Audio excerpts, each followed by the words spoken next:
Hello friends, very warm welcome from Mayan Badira, and thanks for your feedback and suggestions on our first video. And today I will take you through the requirements of registration under the Model GST law. There are different types of registrations that are required.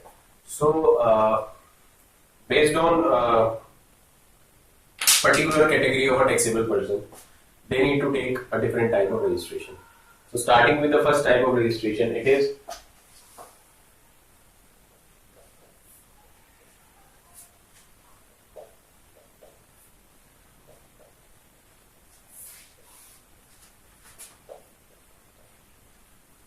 normal or regular registration. Now what is this normal or regular registration? Normal or regular registration, basically it means two things. One is voluntary and other is mandatory. So these are the two reasons due to which you will be taking the normal or regular registration. Now what is voluntary? Voluntary means that you are not required to take this normal or regular registration as per the requirement of Model GST law. But in order to avail credit on your inputs and to give credits to the recipients who are buying from you, you are taking a voluntary, regular or normal registration. So the benefit of taking this voluntary registration is that you will be able to take input tax credit on whatever you buy, and you will be able to pass on that input tax credit to your recipients, and you will remain in the credit chain. We have a requirement of mandatory registration under GST. Apart from voluntary registration, mandatory means that you are required to take, it is an obligation to take a registration because you are either exceeding the threshold limit which is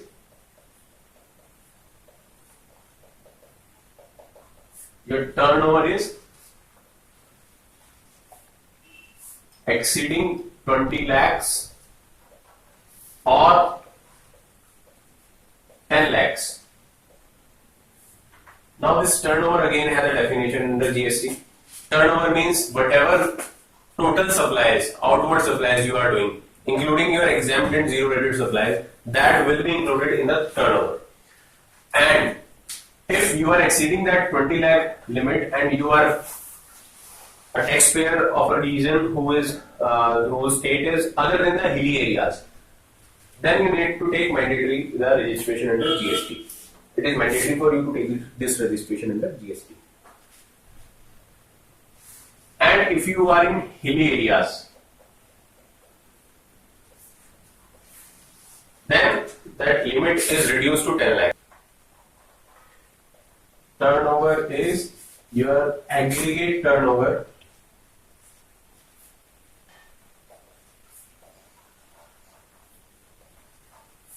on pan India basis.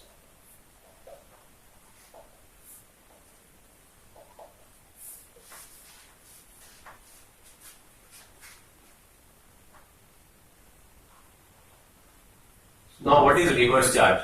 So reverse charge means where the recipient himself has an obligation to pay tax on whatever he has bought. Suppose I have taken certain specified services from a management consultant or a legal consultant. In that case, I am liable to pay tax under reverse charge. So this I am talking about the current service tax. Hope this will continue in the GST also for services. But as per the GST law, it says that for specified goods as well, that liability will be there to pay tax under reverse charge. So if you are liable to pay tax under reverse charge, in that case you are required to take mandatory registration under GST. And all these points are mentioned under Schedule 5 of Model GST law. So this threshold point, this reverse charge, or you are selling anything, you are selling or supplying any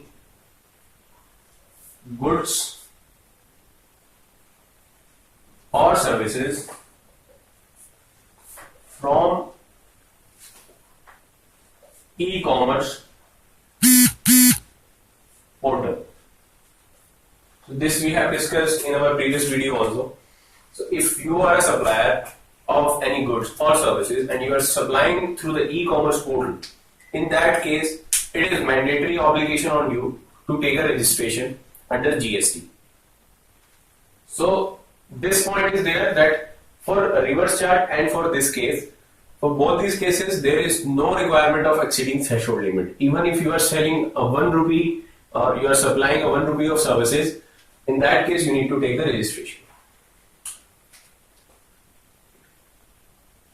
So this is about the normal or regular registration. So now coming to the benefits, pros and cons of normal or regular registration.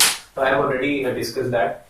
So benefits of taking normal registration are that you can easily take the input tax credit and you can easily pass on that input tax credit to your recipients or the buyers. तो vendor से आपको credit मिलेगा और आप अपने रिसिपिएंट्स को credit दे पाएंगे. Simple रहा. दूसरी चीज, आपको टैक्स इनवॉइस इशू करना पड़ेगा. ठीक है. अब टैक्स इनवॉइस इशू करेंगे तो टैक्स इनवॉइस आपको बिजनेस टू बिजनेस ट्रांजैक्शन हो या बिजनेस टू कंज्यूमर ट्रांजैक्शन हो, आपको टैक्स इनवॉइस इशू करना पड़ेगा. अब यहाँ पे ध्यान देने वाली बात ये रहेगी कि अगर आप कहीं से कुछ खरीद रहे हैं और आप वो बिजनेस पर्पस के लिए खरीद रहे हैं तो वहां पे आपको एक चीज बहुत ध्यान रखनी पड़ेगी. अगर आपको क्रेडिट चाहिए है तो आपको अपना जीएसटी नंबर वहां देना पड़ेगा, जिसके बेसिस पे आपको उसका क्रेडिट मिल पाएगा. अगर आप जीएसटी नंबर नहीं देंगे तो बहुत मुश्किल हो सकती है आपको क्रेडिट मिलने में.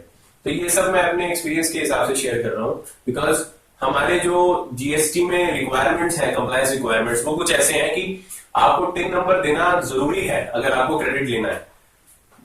हालांकि ये चीज आज की डेट में भी है, बट अभी जीएसटी में क्या आ गया है, यहाँ पर मैचिंग रिक्वायरमेंट्स आ गई हैं कि गवर्नमेंट आपका क्रेडिट मैच कर रही है कि आप एलिजिबल हो या नहीं हो. तो वो सब चीजें मद्देनजर रखते हुए आपको जहां से भी आप कुछ बाय कर रहे हैं और आप उस पर क्रेडिट लेना चाहते हैं तो आपको अपना जीएसटी नंबर देना पड़ेगा. और ये तभी होगा जब आपने नॉर्मल या रेगुलर रजिस्ट्रेशन ले रखा होगा, तभी आपको क्रेडिट मिलेगा. अब ये तो फायदे की बात हो गई कि आपने टैक्स इनवॉइस पे जीएसटी दे दिया तो आपको क्रेडिट मिल जाएगा, आप क्रेडिट ले पाएंगे, दे पाएंगे. नुकसान ये रहेगा कि आपने रजिस्ट्रेशन लिया अगर नॉर्मल और regular tax as a taxpayer, तो उस केस में क्या होगा, आपकी रिक्वायरमेंट्स बहुत ज्यादा बढ़ जाएंगी. जैसे आपको 3 मंथली रिटर्न फाइल करनी पड़ेंगी. अब उन 3 मंथली रिटर्न की डिफरेंट डिफरेंट ड्यू डेट्स होंगी. तो वो सब चीजें हम नेक्स्ट वीडियो में डिस्कस करेंगे. अभी का हमारा एजेंडा रजिस्ट्रेशन का है, तो हम रजिस्ट्रेशन पे फोकस करेंगे.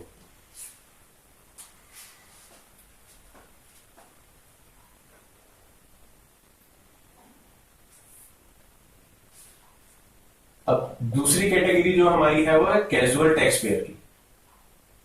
अब कैजुअल टैक्सेबल पर्सन क्या होते हैं या कैजुअल टैक्स पेयर्स क्या होते हैं?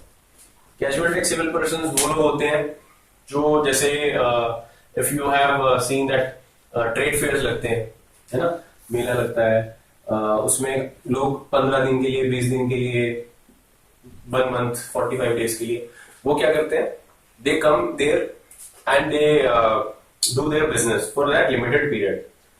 अब उसके लिए कंडीशन ये होनी चाहिए कि आपका उस स्टेट में रजिस्ट्रेशन ना हो. अगर आप उस स्टेट में नॉर्मल टैक्स पेयर की तरह रजिस्टर्ड है, फिर तो कैजुअल रजिस्ट्रेशन की रिक्वायरमेंट ही नहीं है. ये तभी होगा जब आप किसी स्टेट में जा रहे हैं, वहां पे आपका नॉर्मल या रेगुलर रजिस्ट्रेशन नहीं है और आप लिमिटेड पीरियड के लिए जा रहे हैं, तो आपके पास एक फैसिलिटी है कि आप मैक्सिमम 90 डेज के लिए, जो कि ड्राफ्ट लॉ में लिखा है, 90 डेज के लिए आप as a casual tax payer registration ले सकते हैं. If you have taken this registration तो आपके पास बेनिफिट्स ये रहेंगे कि आप अपना आईटीसी ले पाएंगे और आईटीसी कैरी फॉरवर्ड भी कर पाएंगे. इस कैजुअल टैक्स पेयर वाले रजिस्ट्रेशन में जो आपकी लायबिलिटी बनेगी, तो आप अपनी इनपुट्स का क्रेडिट इसमें ले पाएंगे. तो ये बेनिफिट रहेगा as a casual tax payer. But इसमें आपकी जो रिक्वायरमेंट्स हैं, कंप्लायंस रिक्वायरमेंट्स वही हैं जो एक नॉर्मल या रेगुलर टैक्स पेयर की हैं, जो कि हम नेक्स्ट वीडियो में डिस्कस करेंगे. अभी कैजुअल टैक्स पेयर जो है, कैजुअल टैक्स पेयर के ऊपर क्या क्या ऑब्लिगेशन है. पहली चीज, कैजुअल टैक्स पेयर को 5 डेज इन एडवांस इंटीमेट करना पड़ेगा कि वो अपना बिजनेस स्टार्ट करने वाला है एक पर्टिकुलर जगह पे. तो रजिस्ट्रेशन एटलीस्ट 5 दिन पहले लेना पड़ेगा. अगर आपको कहीं पे ट्रेडर में आपको अपना काउंटर लगाना होगा तो आप 5 दिन पहले गवर्नमेंट को बताएंगे आप एक amount as an advance deposit कराएंगे। अभी एडवांस क्या होगा, एडवांस होगा आपकी एस्टिमेटेड लायबिलिटी के हिसाब से। So friends, these are the requirements for a normal or regular dealer or a casual dealer for taking registration under GST. And we will discuss in detail the requirement for other types of taxable persons like composite dealers or for ISD, for TDS, for e-commerce. So that will be part of our next upcoming video. And I will thank you all of you for watching us. And we will again request you to provide us your feedback so that we can improvise in our further videos. Thank you so much.